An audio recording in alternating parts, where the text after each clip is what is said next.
Assalamualaikum warahmatullahi haba sipatah lon calitra kesidra urang palih melempah dijika lepah unang grolua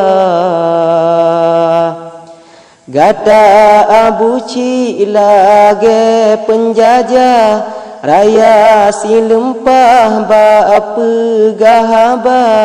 pegan video YouTube ka unggah dajutan babah ni ba media nyan abu mudi gure kedika peturi arah yofon aleba jino kacareng katem ulah kakajak pegah gomnyan pendusta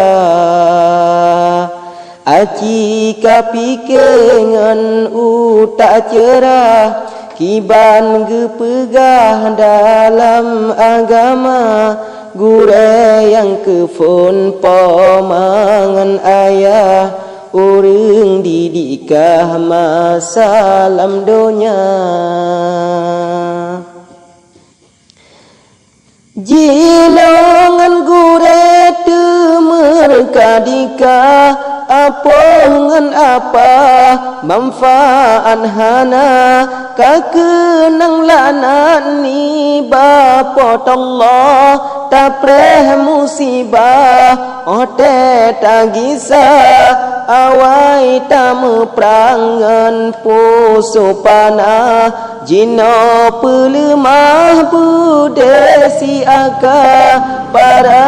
ulama gure kedika hai haram jadah beka jahina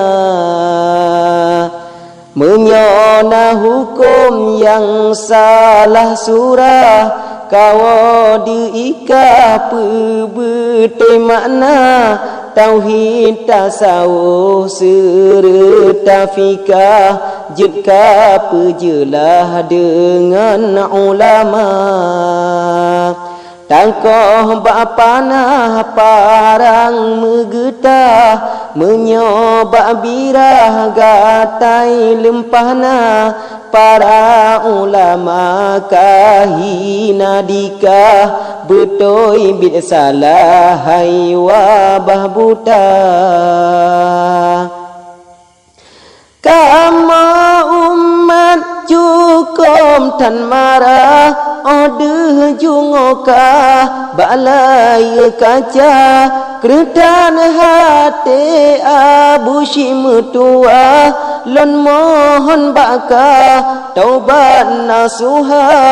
jala kemah ane berbagah mita petuah ni ba ulama cukup tan sayang ulama kekah ane metuah taubat bersinggah teke di singa tawa ba Allah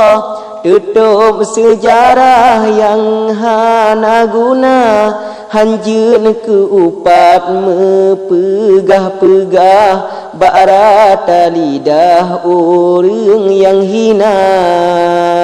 getanya hudep tentena kisah betul ingan salah ba manusia tak bedahnya tawa berbagah ngan insya Allah terpelihara